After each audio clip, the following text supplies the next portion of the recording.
These are the horrifying events behind real memes. Let's get straight into this video. Have you human brain inside of Canada?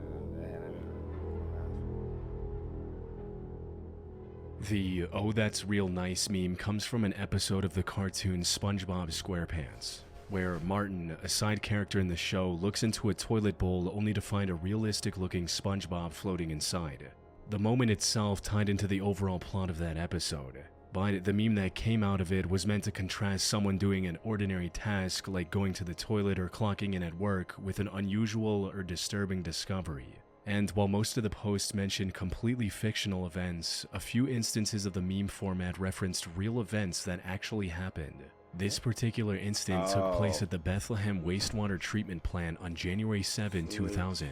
A worker named Scott Batchman had clocked into his night shift at around 11 p.m. when he noticed a pink, fleshy object while cleaning out a catch basin. He took it out and rinsed it off to get a clearer look.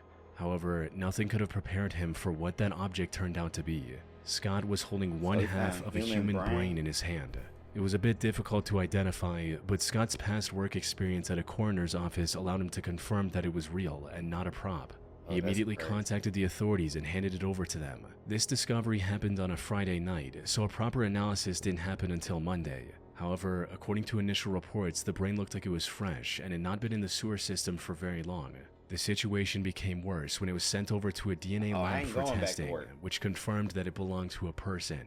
Unfortunately, authorities had no matching DNA on record, making it impossible to determine whose brain it was. The treatment plant also received waste from 13 different municipalities, so they couldn't link it to a nearby missing person report either. The question now was, how did a piece of human brain end up in the sewer system in the first place? One possible explanation the authorities considered was that it came from a medical cadaver, suggesting that a medical student might have flushed it down the drain either on purpose or somehow by accident. However, the lack of any major decomposition pointed to a much darker possibility. The brain likely came from the victim of a homicide, with the killer attempting to destroy evidence by dismembering the body and flushing the pieces down the toilet one by one. And unfortunately, it seems their plan worked as intended. The investigators were never able to link the discovery to any reported crimes, leaving the case an unsolved mystery to this day. How to get away with.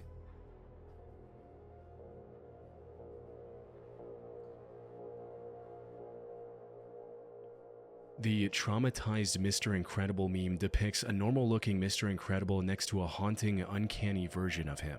The template uses a before and after format to highlight how hidden context changes a person's perspective, where people who don't know see a surface-level image or phrase and remain blissfully ignorant, represented by a smiling Mr. Incredible. In contrast, people who know understand the dark, tragic, or disturbing reality behind the subject, represented by his hollow-eyed, traumatized face. This specific version of the meme refers to a silent tragedy that occurred in many parts of Mexico in the late 1980s, and the cause for it originated over 7,000 miles or more than 11,000 kilometers away in Ukraine. On April 26, 1986, the Chernobyl nuclear plant suffered the worst nuclear disaster in history. During a botched safety test, a massive power surge caused Reactor 4 to explode, releasing a plume of radioactive fallout that drifted across Europe. The immediate blast killed 2 workers, while dozens more lost their lives to acute radiation sickness shortly after trying to contain the fallout. However, by the time they were able to enclose the malfunctioning reactor, it had already spread massive clouds of toxic, radioactive particles across Europe and Asia.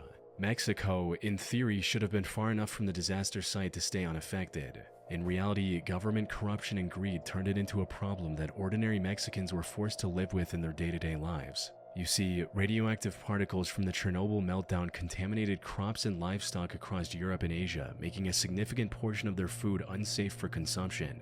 Ireland was among the more heavily affected countries, with thousands of tons of milk in the region becoming radioactive. The Irish government tried to get rid of this contaminated milk by selling it to poorer countries. And after getting rejected by Brazil, they reached an agreement with the Mexican government to sell 40,000 tons of radioactive powdered milk at discounted prices. The toxic milk reached Mexico in June 1987 and was then distributed across the country by a state-owned company called Conasupo. It made its way into ordinary households where consumers had no idea they were drinking what was essentially poison. The truth finally came out when Navy Vice Admiral Manuel Rodriguez Gordillo commissioned a nuclear physicist to test the milk. And as it turned out, the milk the Mexican government bought from Ireland exceeded 10 times the permitted limits of radioactivity. The government initially tried to suppress the news by accusing the whistleblower of defamation, stripping them of their position, and putting them in prison. But the backlash got bad enough that the government was forced to issue a complete recall by January 1988. Unfortunately, the damage was already done.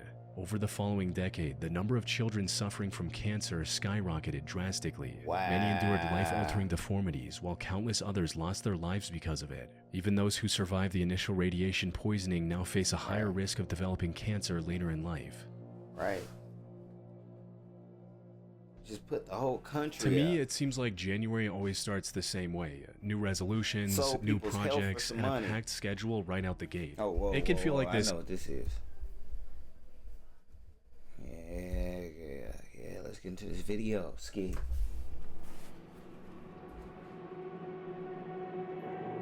Urban exploring in China and finding an abandoned area. It reeks of rotting flesh, and I almost consider turning back, but I persist. I turn a corner and look down, and am greeted by the sight of dozens of fossilized child corpses floating in a murky and deep puddle. Holy.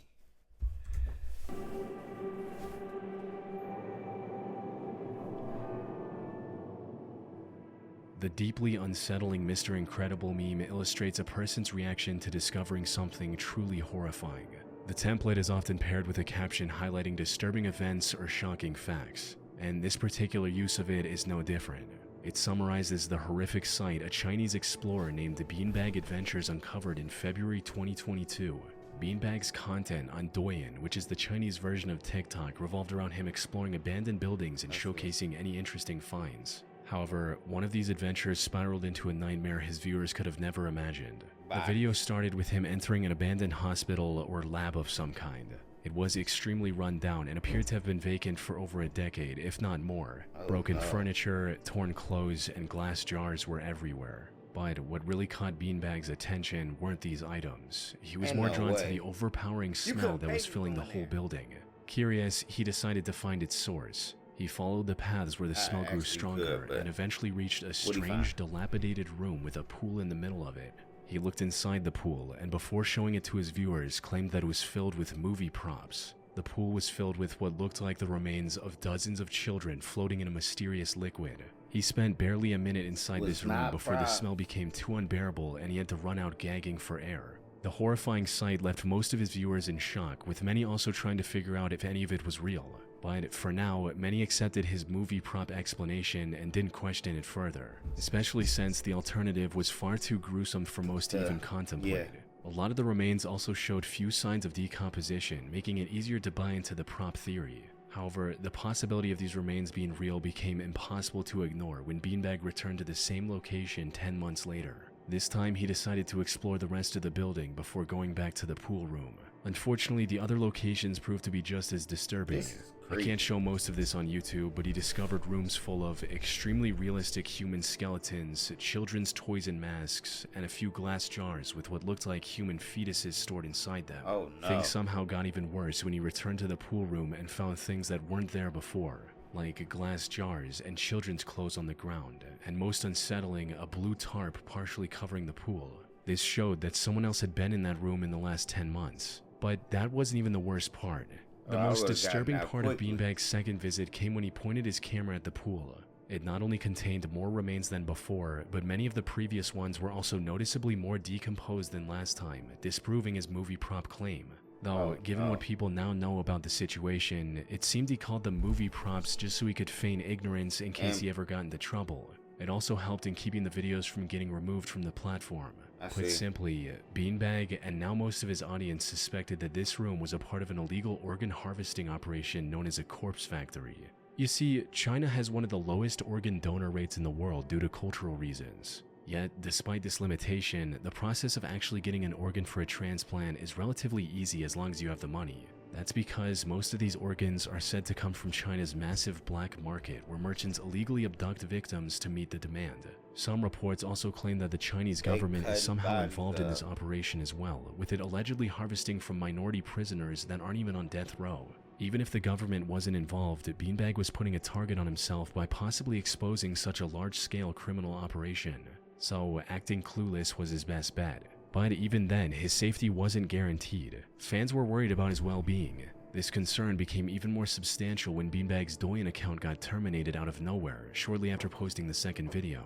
Viewers believed that whoever Beanbag exposed was trying to silence him before the story could spread further. Though, just as they were about to lose hope, Beanbag returned to the internet with new videos. However, the 2 videos of him exploring the hospital were now deleted from his account. Beanbag also kept posting more videos exploring other abandoned buildings and never even brought up the hospital again.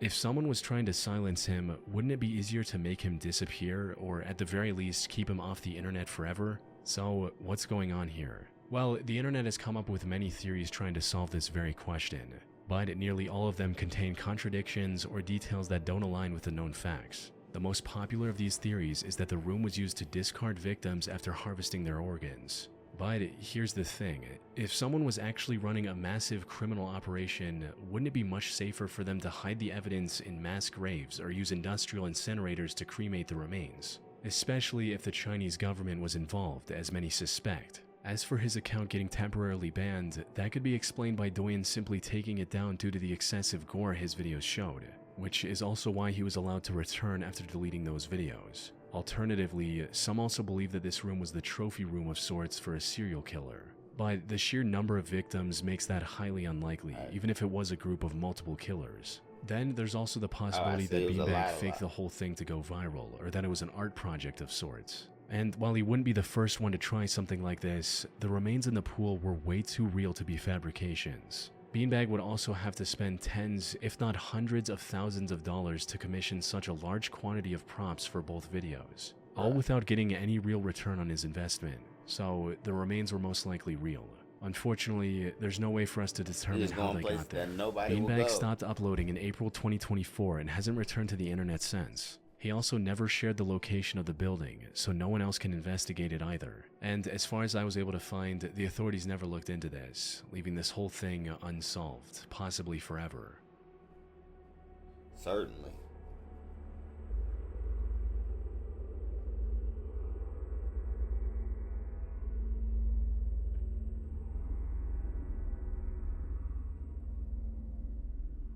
This meme recounts the tragic life of Ricard Siagan, a 48-year-old tattoo artist from Philadelphia who lost everything he had in a single year. Ricard had 2 passions in life, his only son and art. He created music, did photography, and eventually settled into a career as a tattoo artist. He also shared videos of his tattoo work on YouTube quite often, likely just to document his own progress. Every second he wasn't working, he spent with his son. He had a seemingly perfect life, and was still striving to do better for the only person in his life. Unfortunately, this perfect life was ripped away from Ricard in 2015. This was the year he moved to Philadelphia and started working there as a tattoo artist. However, months into his new employment, he contracted a urinary tract infection, or UTI for short. The pain was so severe that it made it impossible for him to work. But since his insurance didn't cover UTIs, he couldn't afford to go to a doctor. With no other option, Ricard spoke to his boss about his illness, hoping for help or at least some guidance. And as it turned out, his boss had also gone through a UTI recently. His boss still had some of the antibiotics his doctor prescribed, which he happily handed over to Ricard. Ricard was a bit skeptical at first, but a single dose dramatically reduced his pain. So he kept taking the antibiotics and was soon well enough to return to work. But before he could celebrate his recovery, Ricard noticed another major health concern. He was experiencing insomnia, making it difficult for him to sleep each night. Unfortunately, that was only the beginning.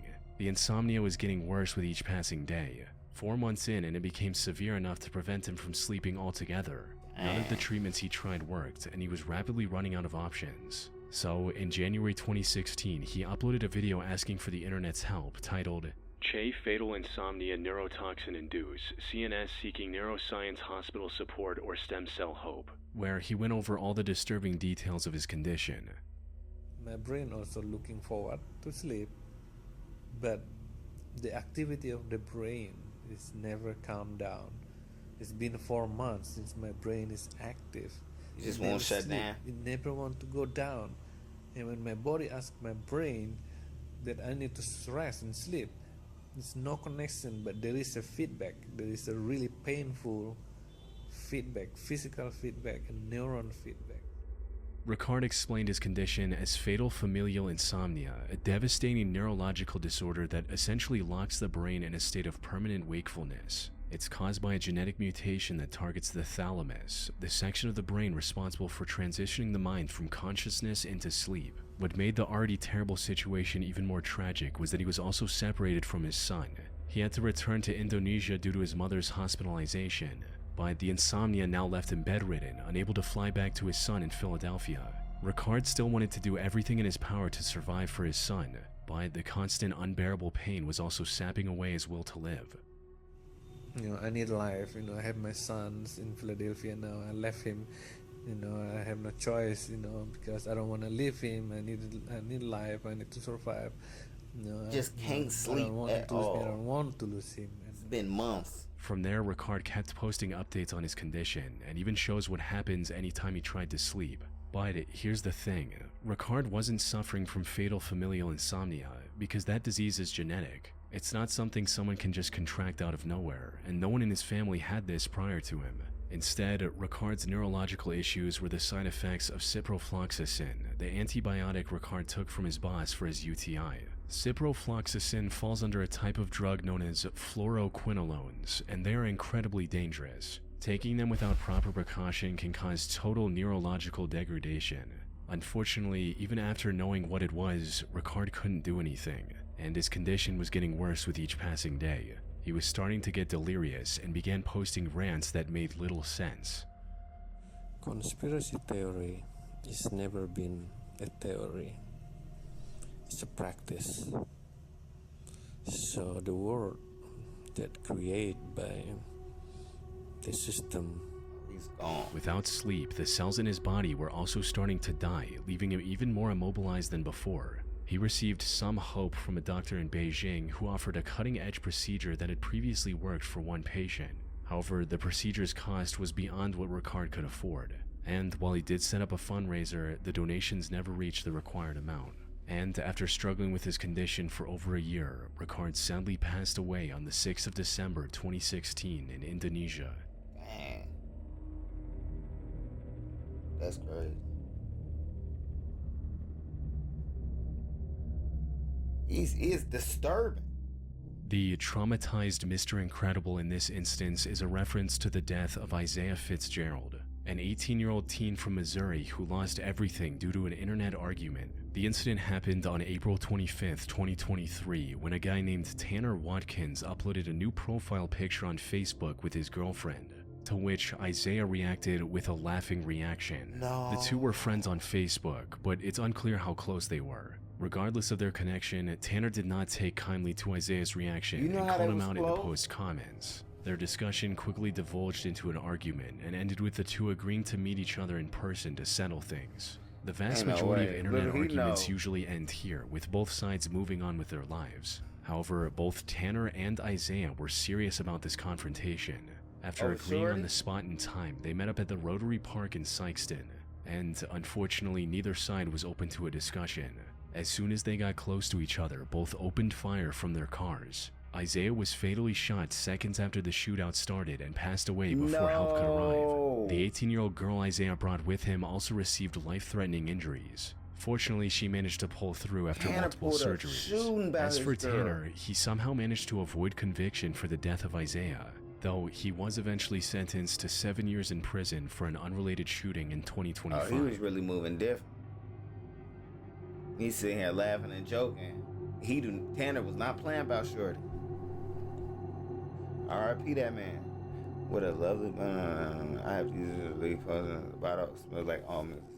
This meme is about a deadly attack that happened in Chicago in 1982 regarding Tylenol pain relief capsules. On the morning of September 29, a 12-year-old girl named Mary Kellerman took a capsule of extra-strength Tylenol to soothe a sore throat. But instead of feeling relief, she collapsed and passed away shortly after. That same day, a 27-year-old postal worker named Adam Janis also took Tylenol for his headache. Seconds later, he suffered what appeared to be a heart attack and tragically passed away. While his family gathered to mourn his death, his brother Stanley and sister-in-law Teresa each took Tylenol from the same bottle Adam had used. Within hours, those two were dead as well. By the time the connection was made, 3 more people, including 27-year-old Mary Reiner, 31-year-old Mary McFarland, and 35-year-old Paula Prince, had also lost their lives. Testing revealed that the Tylenol capsules they had consumed were laced with potassium cyanide, one of the deadliest poisons in the world. Wow. And since the victims were spread across different suburbs, investigators quickly realized this wasn't a manufacturing error.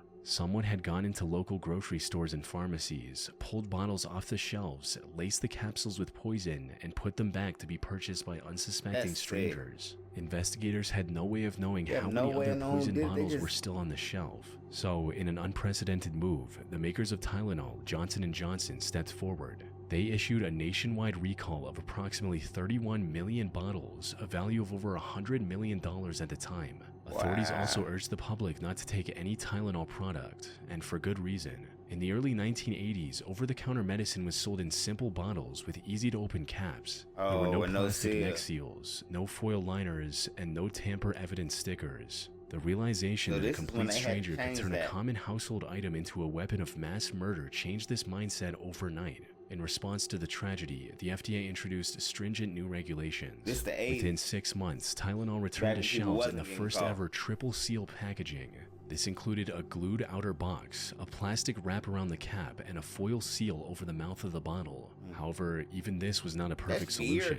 In the months and years following the attack, police stations across the US were flooded with hundreds of copycat reports. And while many of these were hoaxes, some turned out to be legit. Like in 1986, when 23-year-old Diane Ellsroth died after taking a Tylenol capsule laced with cyanide in New York. That same year, another medication named Excedrin was targeted in Washington state, leading to 2 more deaths. These attacks forced the pharma industry to evolve this packaging further and make poisoning more difficult. However, while the attack led to an overall positive change, the original 7 victims never received the justice they deserved. Despite a massive investigation, a $100,000 reward for information, and several suspects, no one was ever charged with the actual murders. One of the suspects, named James Lewis, actually contacted Johnson & Johnson, claiming he would stop the killings if they sent him $1 million in ransom. But investigation revealed that he had nothing to do with the actual attack. He was just trying to take advantage of an already tragic situation. The most popular theory is that this attack was carried out by one of Johnson & Johnson's competitors to ruin their reputation, which makes a lot of sense considering Tylenol's market share dropped from 35% to 8% following the incident. That said, it could still have been the work of a deranged serial killer intent on claiming as many lives as possible. Unfortunately, investigators found no solid clues like fingerprints or CCTV footage that could help us confirm or deny these theories. I'm kind of like disturbed. I didn't even know them memes wasn't no memes. That shit was real life. You know? I'll see y'all in the next one, man.